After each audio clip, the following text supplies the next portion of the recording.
Fáilte a chairde géal. This is episode 45 of the Rebel Matters podcast.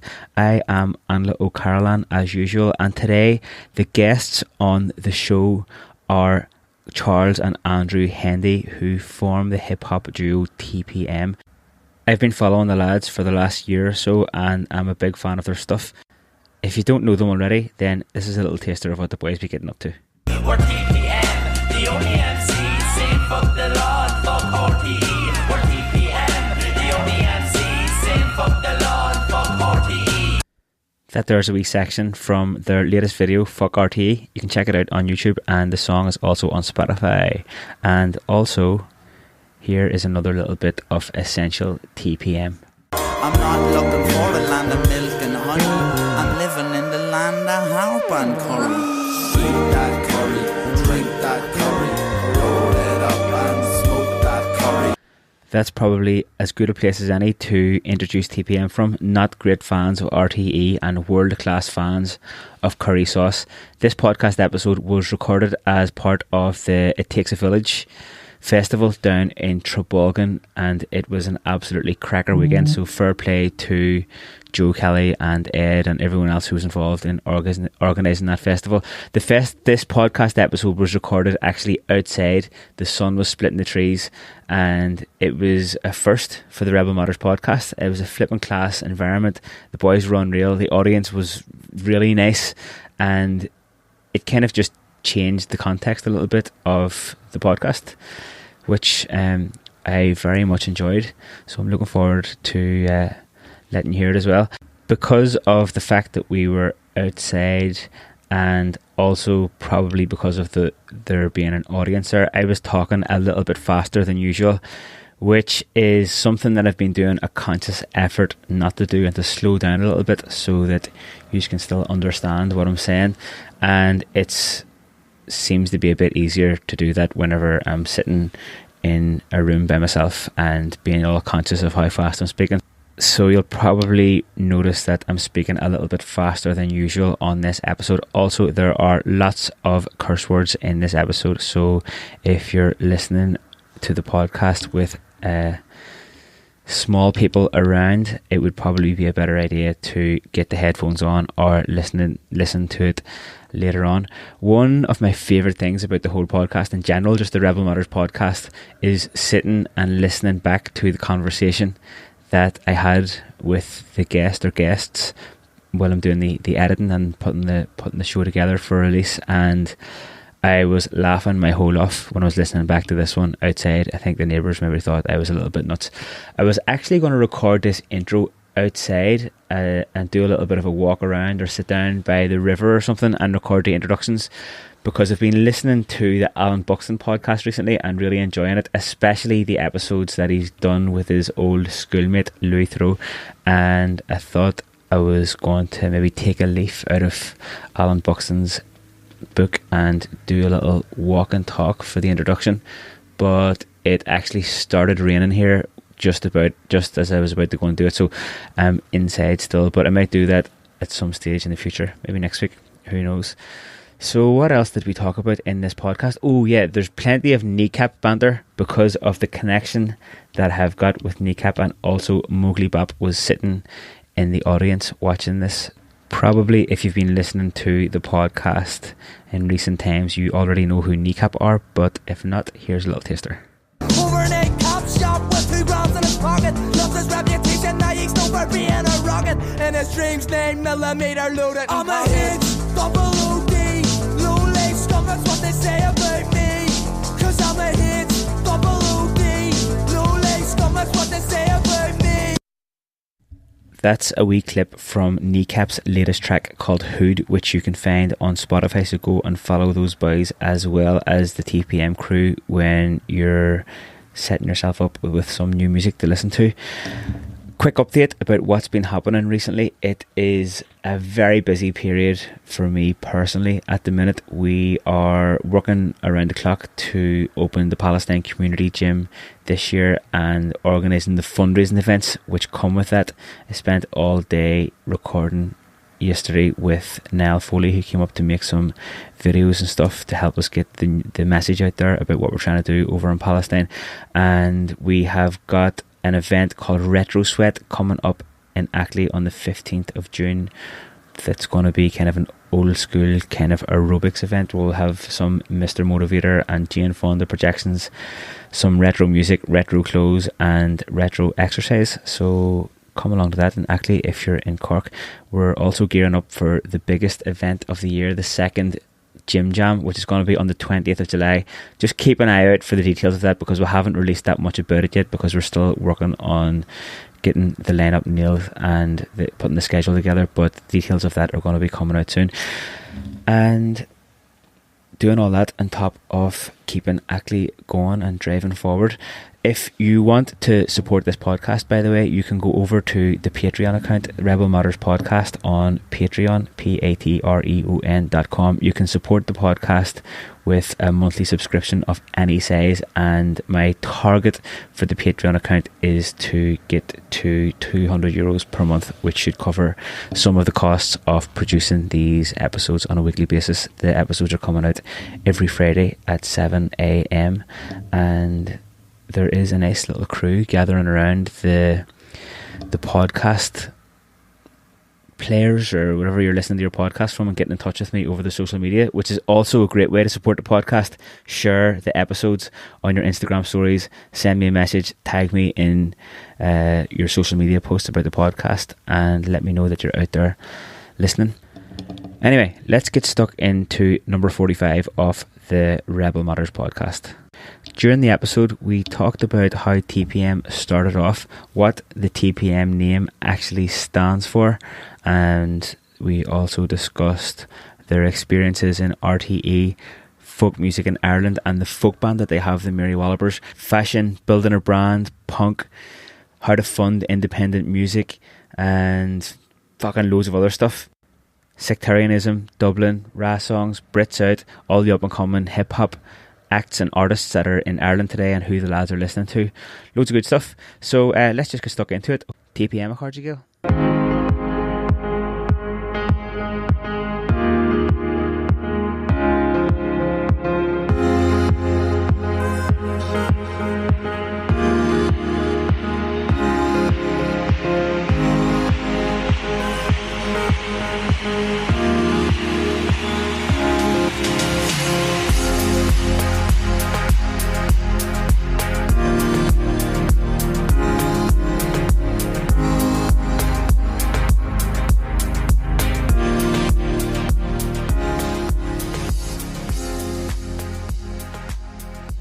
Boys, thanks very much for coming to the podcast. Thanks for having us. Is there sound coming out of this microphone? It sounds like there's not, but Yeah. I mean, There's only a wee bit coming out. It's a lot lower. You can hear them. Which one? This Is Oh, Yeah, no, you can hear is it. there sweet? Oh. Okay. The podcast is called the Rebel Matters Podcast. This is the first live one ever. So if it's a total fuck up, and It won't be a fuck up. um, We're going to do anything we have to. We off have the to do. script. Hey, we couldn't give a fuck. We'll. this is Charles and Andrew from TPM. Hi everyone, how are you getting on? Well, it needs to be down in Cork. Cork. To start off, I suppose I seen you last year was probably one of the maddest things I've ever seen in my life, in the little kind of church venue where you were wearing the priest gowns. Yeah, Our best- inflatable church, was Where it? did you get those gowns from? Our friend has a charity. I don't know if it's Ah, yeah, yeah, you So can- our friend has a charity that collects stuff to send to Africa, like medical supplies, and he got a load of coffins and Bible books and stuff off these priests. the priests and all real, give loads it's of real stuff to them priest as well. gear used. With Bring the all the stains and all of Bibles them. over to them. But so he gave us a lend of the vestments, the real It was what it called, vestments. the vestments. Yeah. Yeah, I learned that Uniforms. afterwards. So, vestments. Yeah. Priests call them threads. It was class. Were two priests killed to get those things? Couldn't give a fuck. Yeah, fuck them. Fuck them. So where did first of all, what does TPM stand for? Oh, two legends messing. Is that what it stands for? No, I that's heard not. it was something What else. was the one? Two. I don't know. We thought of a funny one yesterday. That It was a was good one like two yesterday. legends Something about messing or something. Scanias or something. Oh, two legends in Scanias. That's what it stands for. That's TPS. Yeah, we just, I know. You changing it? It's Oh, it's TPM, our but it fucking stands for band. two legends in Call them Scanias. whatever we want. No, it was, we See, we had to come up. We don't actually really like the name that much. We kind of think it's a bit of a shit name, you know, because it's just like TPM. But it's fucking great now because you can come up with loads of different meanings for it. The original was taxpayers' money, but then we changed it to other stuff. So Two pretty men. And my favourite is 2 pints of milk. 2 pints of milk is good. So we met our first song and it went viral, and then all these newspapers were asking what our band was What's called. the name We of your were like, band? TPM. We were like, it's called TPM, so we had to just come up with it in a hurry. So did you come up with TPM and then come up with taxpayers' money after that?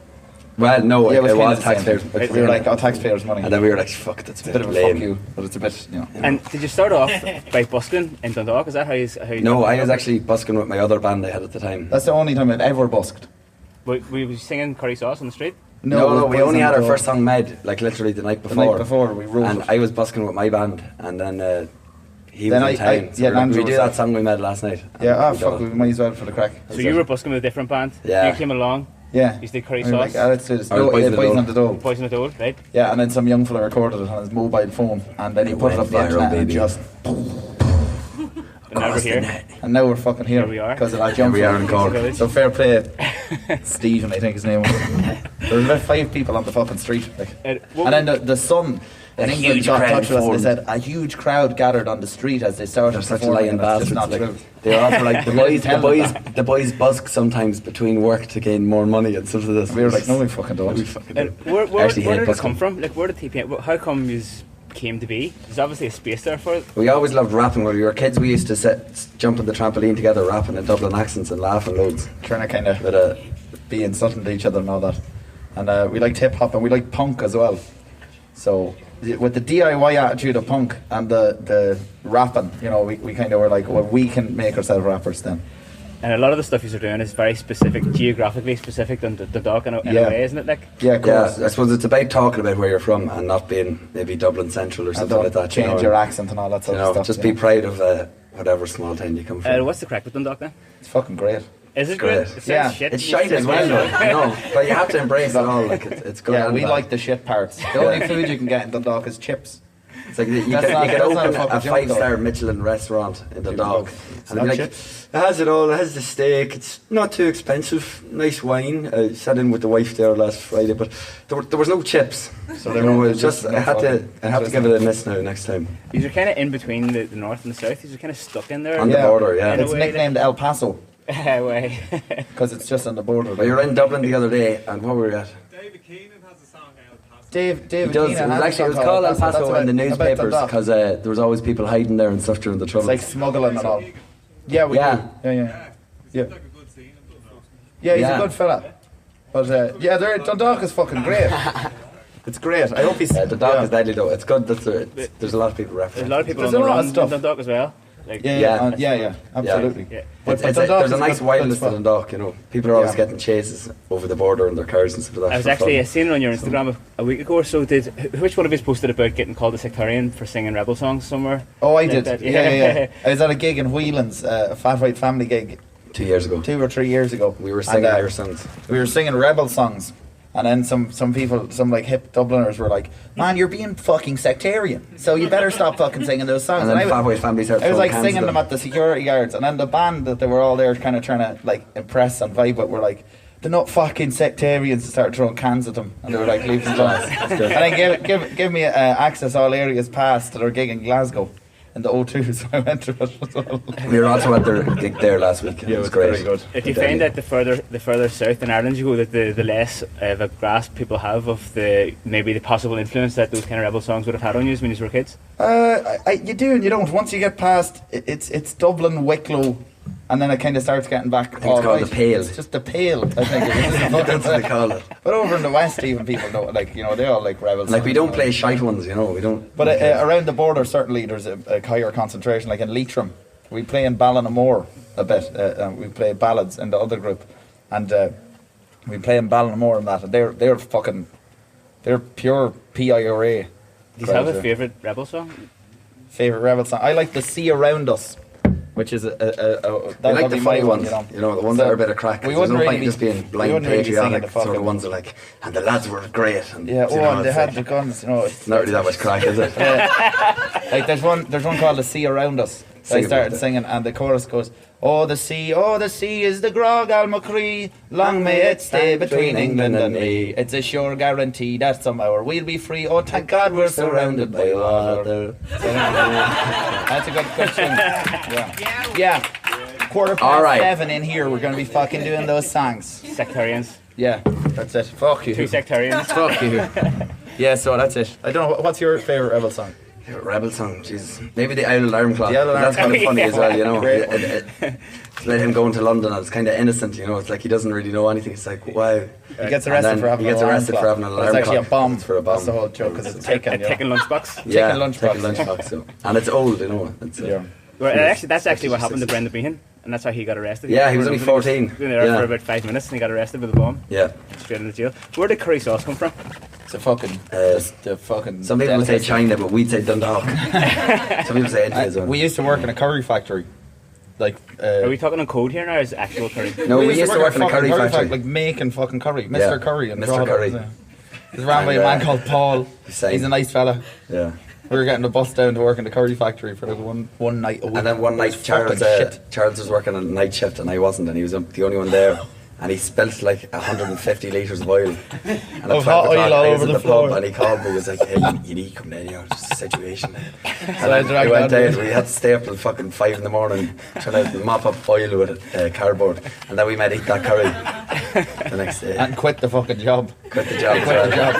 Fuck that. Fuck Although the job. Mr. Curry, it's fucking lovely. It's good curry, you know. You know, it's concentrated curry paste. And where did you get the guy to stand in the shower and... Robbie Nardone, he's the king of curry. He's actually in the pub now watching the football. But we were going to get him down. He started performing with us. Robbie Nardone is his name. And we met him at a 21st birthday party in Dundalk. And we knew him before that. When we had already recorded the song, and we were like, let's make a music video for it. And around the town, I could hear people being like, you have to get Robbie in the video. He fucking loves curry.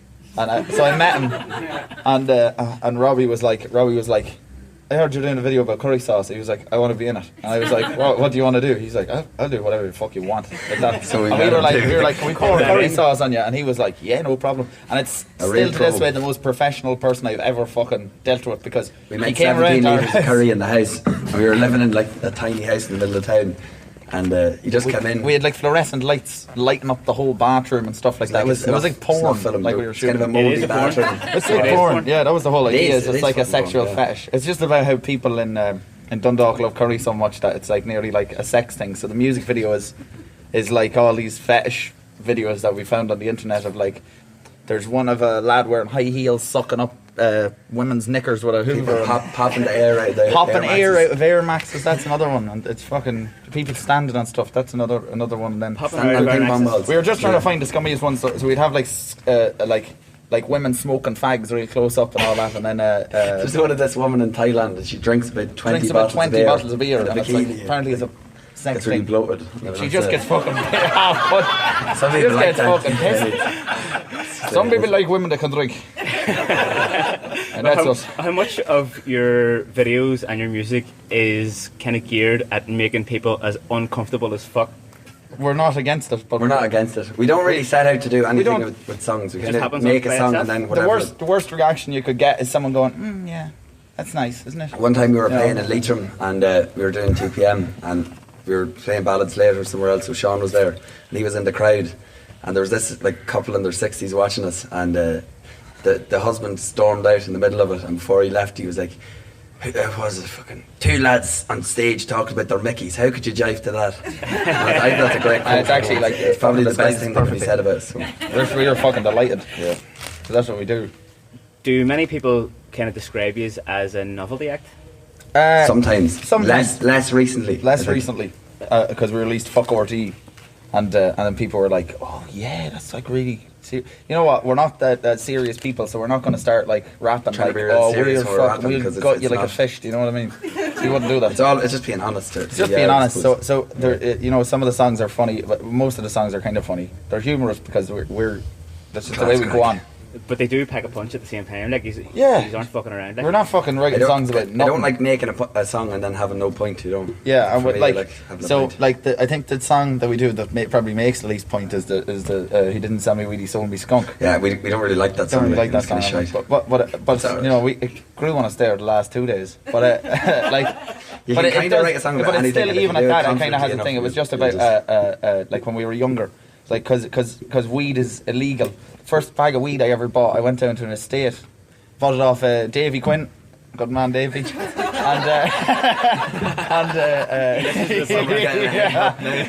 I'm gonna be fucking, I am gonna be busted him down.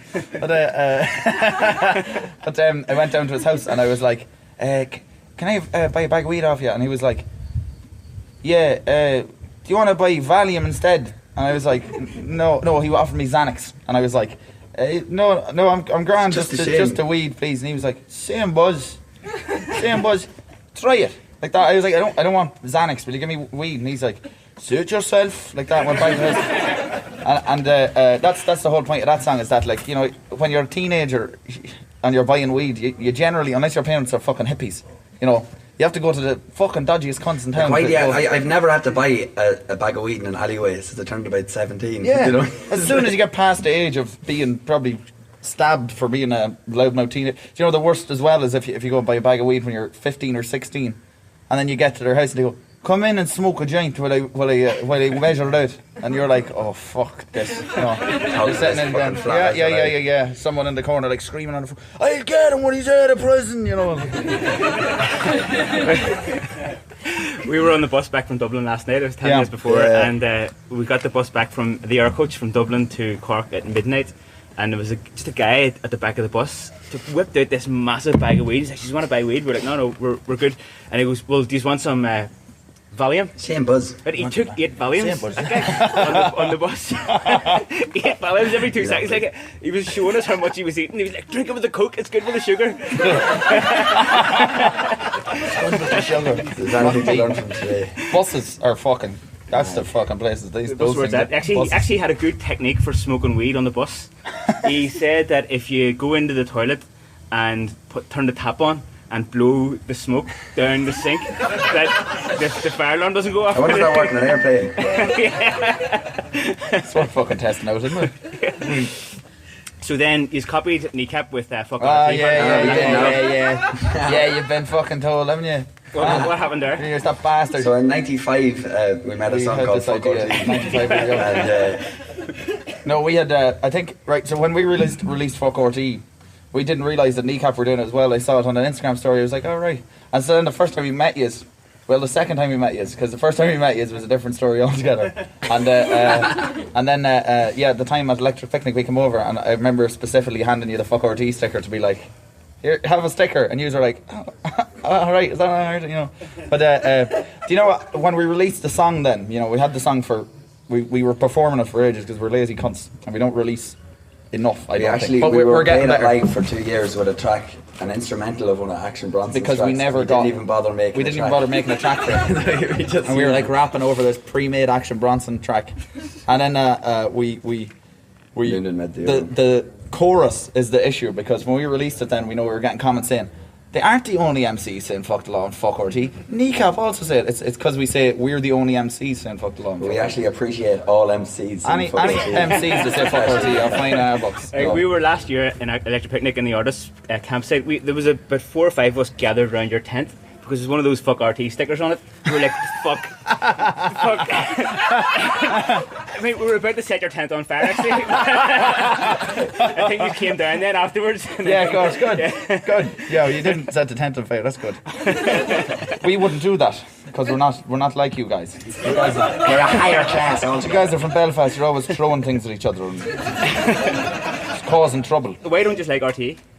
Because they're fucking desperate fucking crowds that are total old farce. Ireland. Their videos on YouTube get about 600 views, and then you're expecting someone who has no money in a council flat is expected to pay for a TV license for like 5 people in RTE to get half a million to get all the euro. money. The trouble is that when artists go into RTE, right? So like Hardy Bucks, the Rubber Bandits, they go in with an idea. Hardy Bucks in particular, as an example, right, is they go in with an idea that's already made on YouTube and is excellent.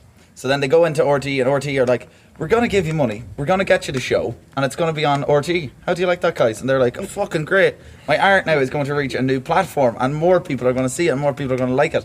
But then they go, but also you have to bring this producer with you on every shoot, and he's going to make sure you don't say anything that's out of hand, you know. And so every small idea, like all these small ideas get changed until the artist ends up putting out a lesser quality product than the original product. And RT walk away with the money and no blame, and the artist gets the blame for it. People go, oh yeah, you know, Hardy Bucks was absolutely unbelievable on YouTube, but wasn't, you know, they kind of lost it a wee bit on RT, it wasn't as good. And it's not their fucking fault, it's RT's fault. And they expect to get fucking TV licenses fucking paid for. It's a fucking fuck RT. Like, fuck RT. They can suck our fucking wee Mickeys.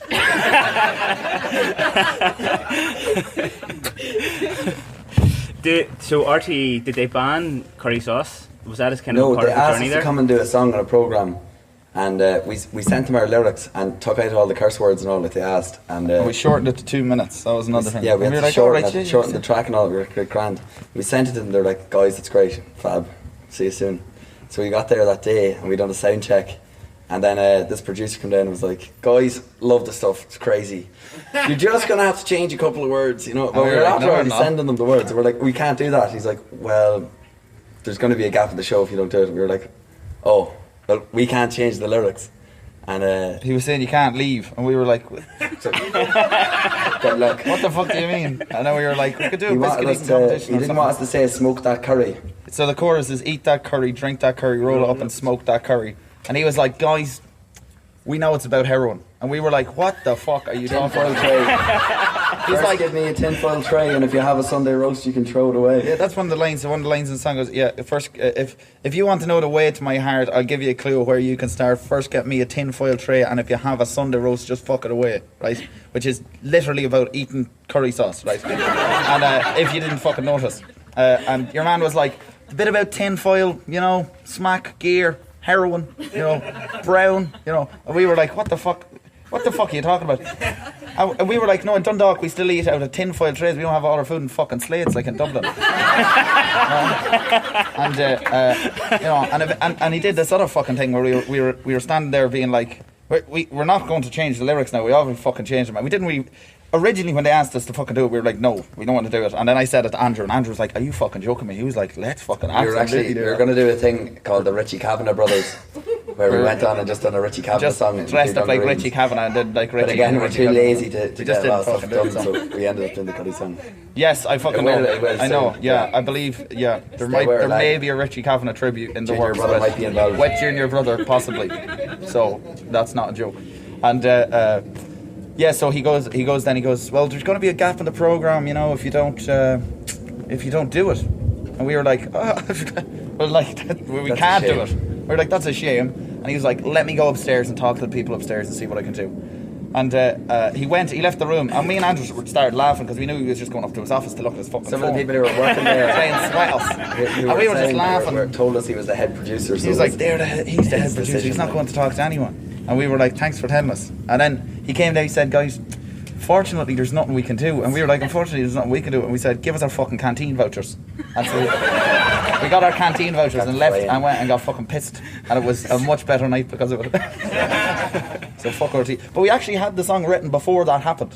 So this isn't that is not a response to them doing that. Fuck RT song. We had it already like written and then After he kept. well, yeah, whatever. I don't know.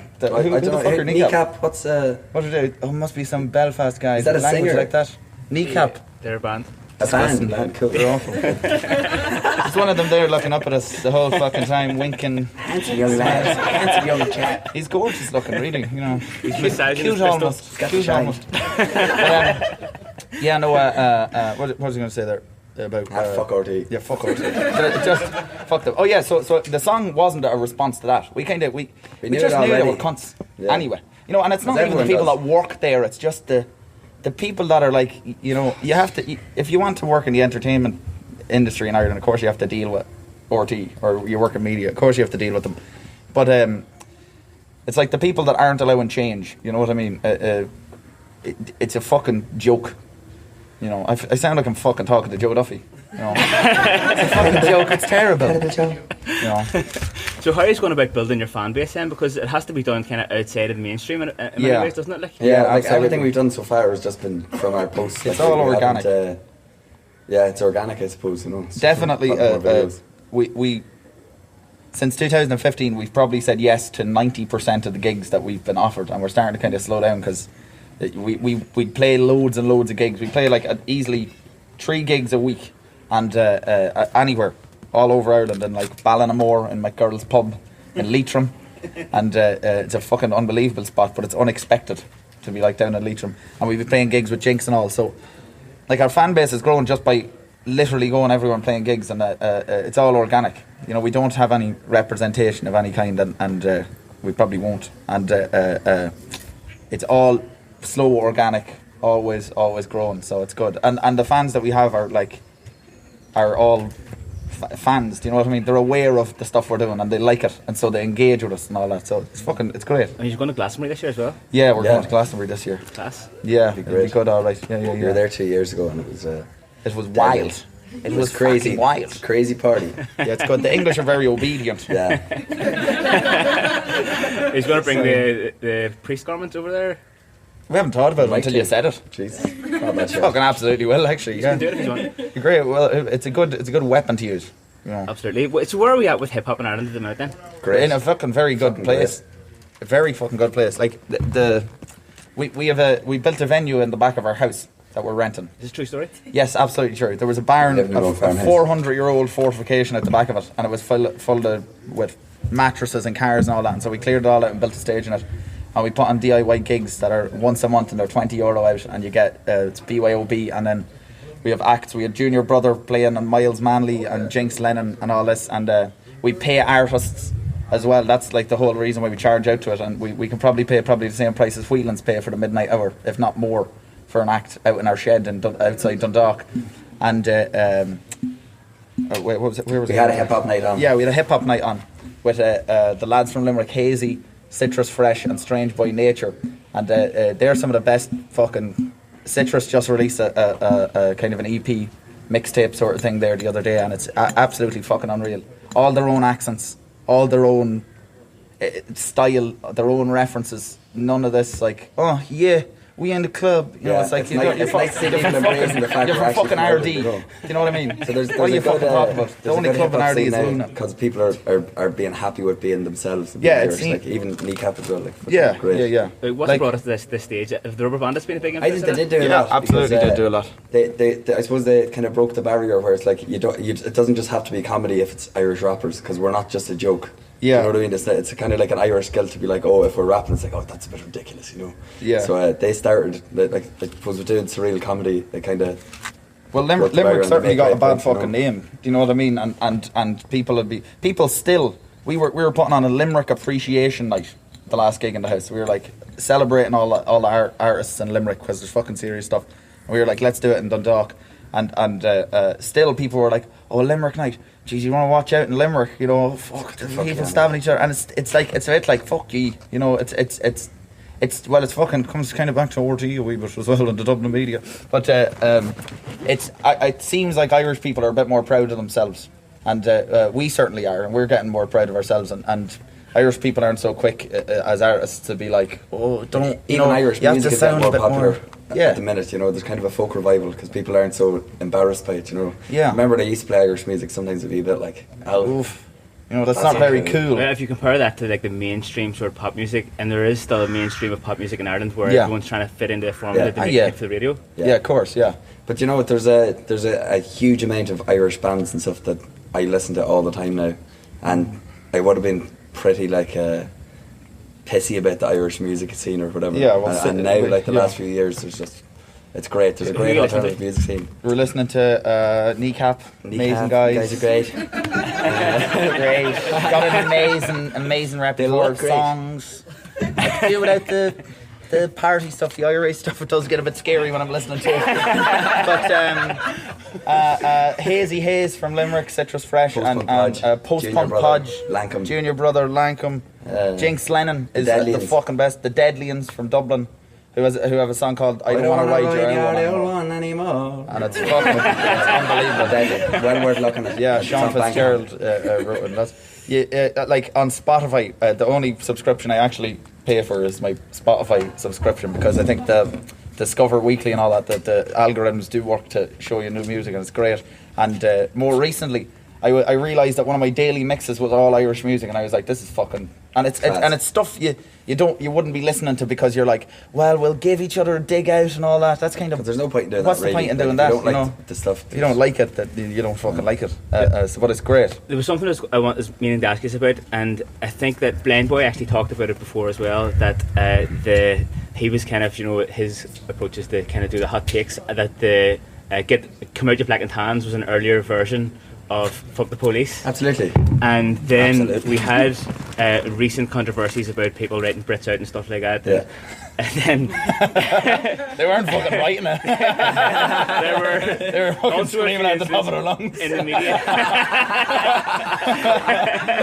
And I wanted to ask you what you thought about that, because I think that in a way it's connected with some of the stuff that you guys are doing in making people uncomfortable Yeah. and making them a little bit shifty on their seats, and also the fact that you are kind of living quite close to the border, and that's Yeah. a very topical kind of thing at the minute. People are afraid with any sort of mention of republicanism in a way, I think, and Because they're so that you'll find they can't even have fun about it. it's the same thing of kind of not being proud, but even getting away from the republicanism thing.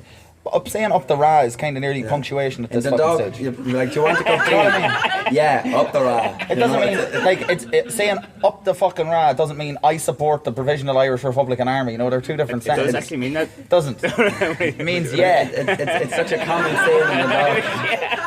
Do you want to go out and get pissed Up tonight? the Up the fucking fucking ra. No, and some people don't understand that. Some people are going, you shouldn't be saying That's that. very sectarian, It's like But, in the dog, you can't walk down the street without hearing someone say it. up the ra. But I don't know. Like people getting worried about saying Brits out, I wouldn't be too concerned about people getting worried about people saying Brits out because the British Empire is fine and well, and you don't need to be too concerned about, as for offending I don't kind of want to British upset people. the British Empire. Yeah, no. Like, Fuck the British Empire and the British government as well, so I would fucking say Brits out if you want to. No. We talked a little bit about the Limerick hip hop scene. The Belfast scene is alive and well, and if you look at in the incidents in history where hip hop has come to the very top, have generally come from places that have social issues that are there. Absolutely. And so is the same thing happening in Dundalk? Is that what the crack is? Yeah, I think so. yeah. I think we're just writing about what we know, Like, what we see around the place. If you have a really comfortable situation, what are you gonna write about? Like that you really enjoy your cup of tea in the morning, or your cup of fucking espresso coffee. No one wants to fucking hear about it. We're all human and we all have problems, and so it's a great way to get rid of your problems is by writing about them and performing about them and kind of making fun of them as well. That's kind of more of what we fucking do, is kind of make fun of our problems. We think the idea of being poor and trying to make it sexy is fucking unreal. Do you know what I mean? That's Like, we started at the lowest possible we Yeah. are, and we rap Yeah. about being lazy and stuff like that. And, so- that's like, it's great. It's, no one wants to hear about people in a really comfortable position. Do you know, if someone's sitting across from you talking about their fucking house being like, it's amazing, curtains are about that fucking thick in it. It's like I put a fucking curtain. You can't hear anything out from outside at all. And it's like, whereas if someone's talking to you and they're going, oh, the fucking blinds, oh, the sun, it's fucking just as per usual, Charles made a good People, point it's more before. Like, honest. it's far more funny somebody thinking they won the lotto and not winning it than someone actually winning the lotto. No one wants to fucking hear about people's fucking how good people. Like, people do Really want to hear about American, how good people are success. doing, but they don't want to hear gloating. Yeah. And in hip hop, the one of the big kind of elements of hip hop has always been the fashion. I feel like maybe you're doing something a bit different there. We are a wee What's bit. the story Yeah. with that? So Just doing our own style, we I grew up suppose. with punk as well, so we're kind of like the DIY attitude of punk. We used to listen to like hardcore punk from like the Dead Kennedys and stuff like that, and the Sex Pistols, and at the same time listen to 50 Cent. Like we used to listen to 50 Cent going to primary school in the morning. On the swings. And on the swing set and that. And I got a Ludacris CD taken off me for my birthday once. Chicken and Bear. I asked my sister, she was like, what do you want for your birthday? I was about 9. I was like, get me a Ludacris CD, will you? She was like, yeah, I don't really know him. And she got me the CD, and track number 10 was called Pussy Poppin'. And it's not the most fucking, he's not fucking William Shakespeare now, but fuck William Shakespeare too. So, but I showed it to my brother. I was like, listen to this, and I put his headphones in, and he was like, what the fuck is that? And I got taken off me. But same time punk. So the fashion thing, we like dressing nice. But we don't be wearing like hoodies and that because it's not what we do. So yeah, do you feel like you're building a brand with TPM?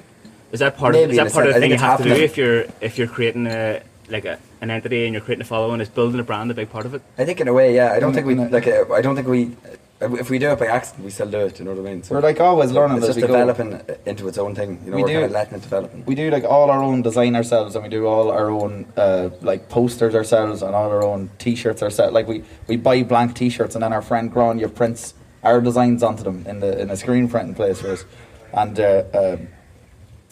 like we create our own style, but we're always learning as we're going. And that's I think the punk side of it is kind of DIY, which is also hip hop. It's anti-authority, kind of rebellious music that says that you don't need the best of stuff to make something good, and it's absolutely our mission statement. So building a brand probably, but we don't really know what we're doing because no one fucking knows what we're doing. Where is that at the minute in terms of gigs and stuff like that? How do you book gigs and how are you getting gigs? Is there someone like people up until this point we've been just booking gigs ourselves. We book gigs ourselves, but we just messages. We just get contacted and asked to play, and it's true networking as well. We meet like promoters and that, and we'll just meet them on a night. It's we don't be fucking begging anyone for gigs, and I think that's why we never ask for a TPM gig, because we're more like we don't want to fucking play a gig. How do you tread that lane between being the artists and creative and stuff like that, and then having to be like a hard ass whenever someone's pushing you for the price of a gig or something? We're nearly better at we're actually probably better at the fucking the round side of it, to be honest, because we just. Like for the last year or so, we didn't even write that much because we were doing so many gigs and doing so much of that music industry stuff. Like it's a lot. It's only now we're actually getting writing and getting to enjoy doing what we're doing. Creatively. We're like worrying a lot less about getting gigs now because we've fucking done loads of gigs. So we just want to kind of try and enjoy ourselves more, because you lose some creativity when you have to be fucking sending emails, and then every fucker, nearly every fucker that you get in touch with is like, how much do you charge for a gig? And you say this much, and they go, we maybe can afford, and you're like, oh, for fuck's sake, just fuck. You have to do your shit. Logistical stuff stopped us from writing songs a bit, or it slowed us down. So but we're just starting again to write. Other than that, we're pretty good businessmen, I think, because like we used to go to Jinx Lennon's gigs, and sell his merch from him. And he reckons we're really good salesmen, and we did it for Junior Brother too, and there's rumours going around we're good salesmen. We're better at selling other people's merch, as anyone would be. It's easier to sell other people's someone else. Are you planning on rattling out an album sooner? Probably, yeah.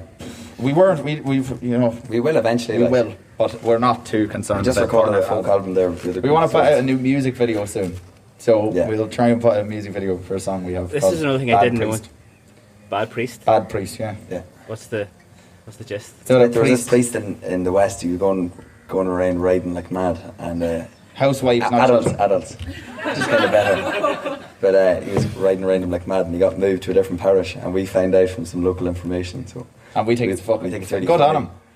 Why not writing kids? Fucking better than reading. Based on a true story. It is a true story. We'll show you his Facebook page after this. It's fucking absolutely a true story. If anyone that we don't know wants to see it, we'll show you for €20. Yeah. Another thing that I didn't know until today was that you're actually involved in a kind of trad folk band as well. Yeah, we're in a folk band called Mary Wallopers. Playing in here tonight. And we're playing at 7:15 in here.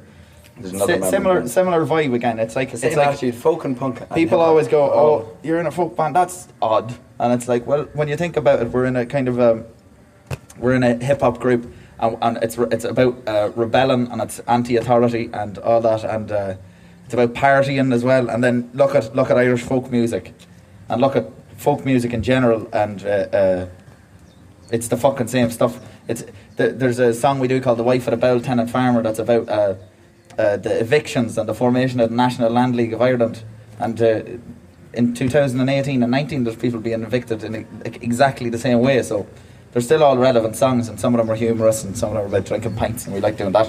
So why not sing about it? Do you get very often people coming up and saying, you know that song we just did? Is this what it means? And then they have a meaning, or not really, not a whole lot, really. Not as much as I think you'd like to probably. So, sometimes people do. I think in Ireland, in a way, people kind of don't. With the folk stuff, you're on about, yeah. Either. Okay. Well, with the folk stuff anyway, I think in Ireland, people sometimes don't appreciate Ireland's own folk stuff. It's once again that thing of Ireland kind of not appreciating. They won't listen to the Clancy Brothers. Itself. They'll listen to Bob Dylan. You know, they won't listen to the songs off the Clancy. Shut up! Turn that down. We're doing a show. We're fucking talking right, here, man. Bro. Jesus fucking Christ! When are we going back to? What an asshole! That's someone gets his number plate. Yeah, last night in Trebalgan, mate. Yeah. So people would kind of scoff at the Clancy Brothers and and then go like, Dylan was a genius, but he just fucking ripped them off. Some like, of his early albums ripped them have off. songs that are like, there's a song that I think it's called The Leading Call or something, but it's The Parting Glass. You just change some of the words, you know. It's like Bob Dylan's a fucking genius. Dylan is a the fucking Irish genius. stuff's a bit fucking goofy, you know. Yeah, so people are kind of like, you know, it's kind of a Celtic Tiger mentality, really. Absolutely. Yeah, and it's going. We don't want to be Irish away anymore. as well, like, bloody you know. English now. Yeah, I know. Fucking love it. But there's a nice folk revival now as well. Like people, there's more of an appreciation for folk music, I think. Yeah, rightly so. But when we're playing, like we played gigs with the folk group in Norway, and we did a 2-week tour of Europe last November, and like people listen differently. God forbid me saying it, but in England, people listen to Irish folk music a lot more. English people, not. We weren't going around Europe playing to Irish. Playing Irish pubs because. But people just listen, you know, and in Ireland people are kind of just like, I heard it all before, but then when they actually get forced to listen, they're like, that's fucking great, you know, it's just because the songs it's are not stories. the Temple Bar thing, you know, and I think we don't Irish do the Fields Bat and Rye or fucking Irish music, the Wild Rover. But even aside from singular songs, like it's just the whole aesthetic of Irish music that's portrayed in tourism. There's a lad in makes people think Irish music is fucking stupid, you know. Yeah. But when they actually listen to old folk songs and not just the ones they're gonna hear. Everywhere. Like if they listen to them ones, they mean a lot. The songs mean a fucking hell of a lot, and they're forever relevant. But that kind of putting that stuff down is kind of a post-colonial mindset. Yeah, well. absolutely. I totally think so. It's like it was known as the land of saints and scholars for a reason. Yeah. You know. What's been your maddest gig so far? Maddest? We played a gig in Monaghan, maybe, was it? No, Hastings. In England, actually. So between Monaghan we played a festival in Hastings in England called Fat Tuesday, and it's like a New Orleans Mardi Gras sort of festival, and you do 3 gigs in one night, and the whole town is like all venues and all the pubs do it, and there's loads of bands playing, and we played a gig there. The fucking I don't know what the fuck they were. Must have been taking cocaine or something. They were going fucking wild. That was a very mad gig. Crazy. I don't know about. Oh fuck! This was the maddest gig actually. We played a gig. We were asked to play a gig once. And your man downed the cup of curry in front of us. No, that's happened a few times. But we were asked to do a fundraiser for a man who died on holidays, right? Okay. This man died, and they were like, so a friend of the family was like, they're doing a fundraiser to get him home. And we really, like, are you able to do it? And we were like, you know, it was back when we, like, this is part of the reason we kind of try and stay away from some fundraisers, because we're like, no, it's fucking not appropriate. We learned this by action, you know. But so we went into the spirit store because we said we'd do it, and we were like waiting to get up on the stage, and on the stage there was a big projector with a picture of your man holding 2 bottles of beer in Malaga, like that, with sunglasses on, that said RIP whatever the dates, and that they were like, okay lads, you're gonna go on 5 minutes, and they were like, just before you go on, there's a young fella who's after writing a song for your man, and they want to play it before you go on. And we were like, that's grand, whatever. And this fucking young fella goes on stage and starts playing voice, playing this with the most beautiful fucking voice, like it was made of silk or something. He was like singing this fucking song about your man, and the family started all crying, right? And they were all like, You know, we love him so much. And then your man gets off the stage, they're all clapping and like fucking tears stream down their face.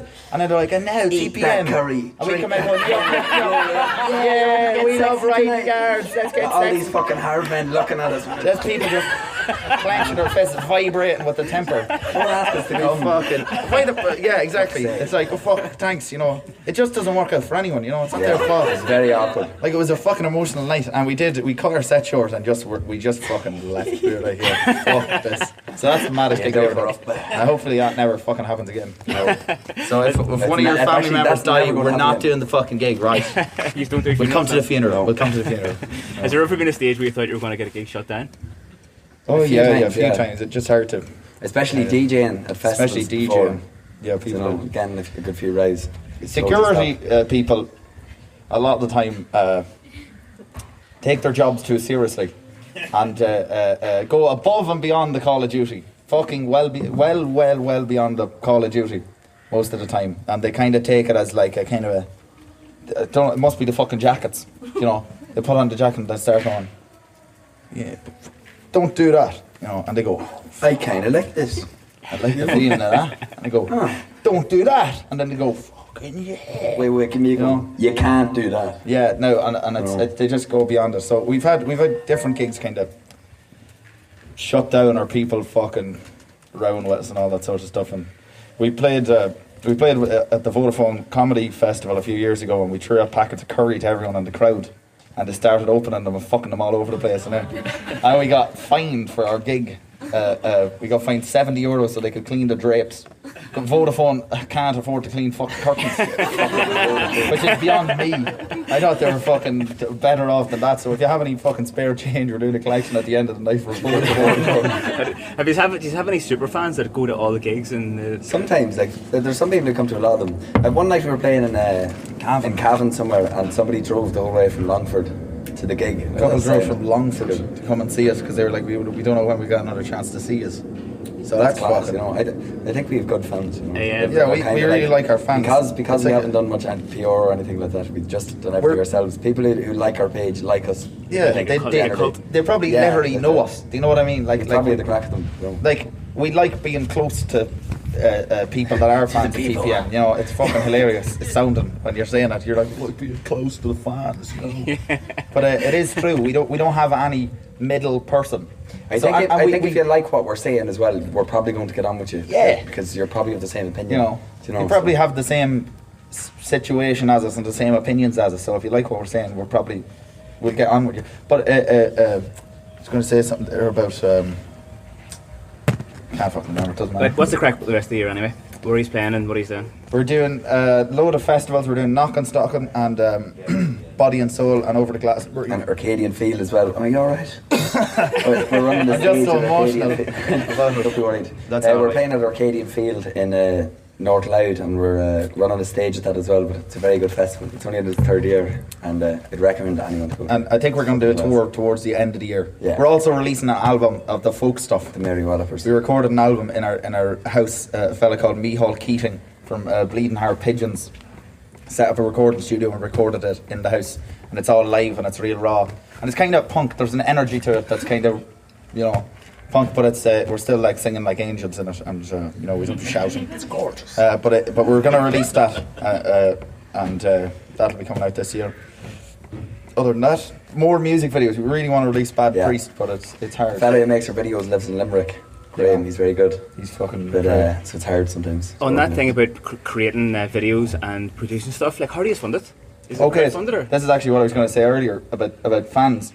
We did a GoFundMe for because our transit broke, and I was like really nervous about doing a GoFundMe because we were like, fuck, you know, what if it goes fucking, like, what if just no one, it'll just look real bad if there's like €3 in it by fucking 2 months time. We're like, fuck sakes, you know. But we put in, and it cost €1,000. I think €1,000 was the goal to get the van rebuilt, and in the first night it had €1,850 in it in 4 hours.